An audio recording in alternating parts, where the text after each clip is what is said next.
कुछ चीज़ें जो हैं जिन पे मैं फोकस करना चाहती हूँ वो आज एक बहुत ही प्यारा मैसेज जो आज स्किट में यहाँ के बच्चों ने पेश किया कि औरतों के जो हुकूक हैं वो सबको पता है, लेकिन हर कोई ये समझता है कि अगर उसके हुकूक उसे दे दिए जाए तो शायद कोई खलबली मच जाएगी, कुछ ऐसी चीज़ हो जाएगी जो शायद नहीं होनी चाहिए। आज जो बच्चियां हमें मैसेज दे रही थी वो यही दे रही थी कि कितनी आम सी चीज़ है। कुछ बच्चे हंस भी रहे थे, मैं खुद बीच में मुझे हंसी भी आ रही थी कि कितनी आम सी चीज़ है कि घरों में जिस तरीके से हम अपनी बहुओं को स्पेशली ट्रीट करते हैं हमारी सोसाइटी में, हमें ऐसा लगता है कि बहू जो है वो परफेक्ट होनी चाहिए, वो कमानी भी चाहिए, वो घर में भी काम करनी चाहिए, वो बच्चों को भी देखनी चाहिए, और इसके साथ साथ जब आपको ज़रूरत पड़े तो मायके से भी आपके लिए सामान और जिसको हम दहेज कहते हैं हमारी सोसाइटी में वो भी लानी चाहिए। इसको एक नॉर्मलाइज किया गया है हमारे कल्चर में, और ये एक ऐसी चीज़ है जो मुझे लगता है कि हमारे ना रिलीजन में है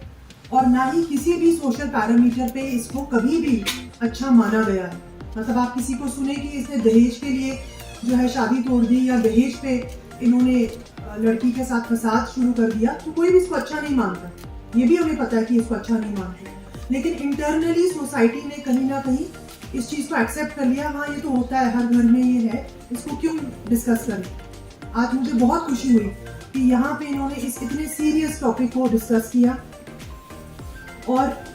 मैं आप सबको मुबारकबाद देना चाहती हूँ कि आपने ये इस स्टेज पे और मीडिया के ज़रिए हम सब तक ये इंफॉर्मेशन देना चाहते हैं। एज अ डिप्टी कमिश्नर मैं आपको बताती हूँ, मेरे पास 90% जो केसेस आते हैं, और आई थिंक एडीसी साहब के पास या तहसीलदार साहब के पास भी यही आते होंगे कि लड़कियों को हिस्सा नहीं दिया, अब उनको घर वालों ने, मतलब जो उनके ससुराल वाले हैं वो तंग कर रहे हैं, और पीछे जो मायके वाले हैं उधर भी फसाद हो रहा है। 90% केसेस हैं जो मेरे पास आते हैं कोर्ट में, 90% केसेस यही है। इसका रीजन यही है कि हमने जो उनके हकूक थे, बच्चियों के जो हकूक थे, वो उनको सिरे से नहीं दिए, और हमें ये लगता है कि बच्चियों को सिर्फ पढ़ा के और उनको किसी अपने पैरों पे किसी भी तरह खड़ा कर दिया जाए तो उससे हम फारिग हो जाएंगे अपनी रिस्पॉन्सिबिलिटी से, तो वो नहीं है। तो I would really like to emphasise and give this message to all the people here कि ये एक बहुत हमारी सोसाइटी की एक हकीकत है कि हमारी बच्चियां सफ़र कर रही हैं। और इसमें डिफरेंट जो यहाँ सोशल डिवीज़न के बच्चियाँ हैं और उन्होंने अच्छा काम किया है, जिस भी फील्ड में, चाहे वो अकेडमिक्स हो, चाहे वो स्पोर्ट्स के फील्ड में हो, या ह्यूमन राइट्स के फील्ड में हो, वुमेंस राइट्स के फील्ड में हो। हमने यहाँ पे फेलिसिटेट भी किया, जो यहाँ की वर्कर्स थी, फीमेल वर्कर्स हैं म्यूनसिपल कमेटी की, उनको भी फेलिसिटेट किया। और इसके साथ साथ जो एक मैसेज हम लोगों तक देना चाहते हैं यहाँ पे वो यही है कि औरतों के जो हकूक़ हैं, स्पेशली जो उनके लीगल राइट्स हैं, जो उनके प्रॉपर्टी के राइट्स हैं, उनको नज़रअंदाज नहीं करना चाहिए। हमारी जो बच्चियां हैं हर जगह हमारा नाम रोशन कर रही हैं, इंटरनेशनल नेशनल में हमारा नाम रोशन कर रही हैं, उनको एनकरेज करने की तो ज़रूरत है ही, लेकिन जो हमारे घरों में हमारी बच्चियां जो हैं, जो अपने बारे में बोल नहीं पा रही, या जो ऐसे तबके को बिलोंग करती हैं जिनकी आवाज़ शायद नहीं पहुँच पाती है, उनके लिए काम करने की उनकी भी काफ़ी ज़रूरत है। और मैं सारे जितने भी हमारे यहाँ के बाशिंदे हैं उनसे कहना चाहूँगी कि अपने बच्चों का हक जो है उनको ज़रूर दें, पढ़ाई का हक हो, प्रॉपर्टी का हक हो, या एक अपने चॉइस जो है प्रोफेशनल चॉइस लेने का हक हो, वो उनको ज़रूर दें। जो एट्रोसिटीज़ औरतों के खिलाफ़ हो रहे हैं इसके बारे में हमने प्रोजेक्ट शुरू किया, नई सोच, जिसमें हमने वुमेन स्टॉप से one stop centre, district hub for empowerment of women, या ड्रग एडिक्शन,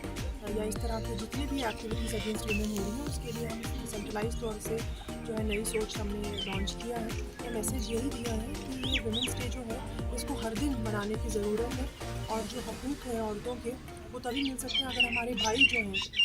वो इस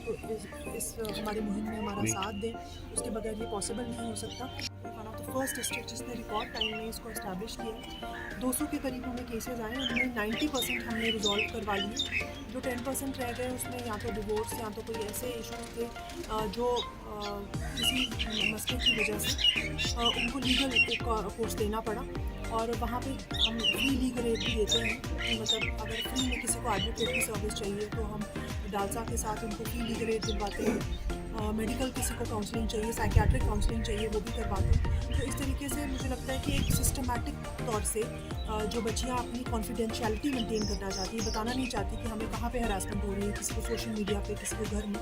वो हम मेंटेन करते हैं। और इसीलिए लोग शायद 181 जो हमारा हेल्पलाइन नंबर है उस पर भी कॉल करके रजिस्टर कराते हैं, फ़ोन पर रजिस्टर कराते हैं, खुद आते हैं, या मेरे पास जो भी आते हैं मैं उनको रेफ़र करती हूँ। तो आई थिंक ये एक सही अप्रोच है कि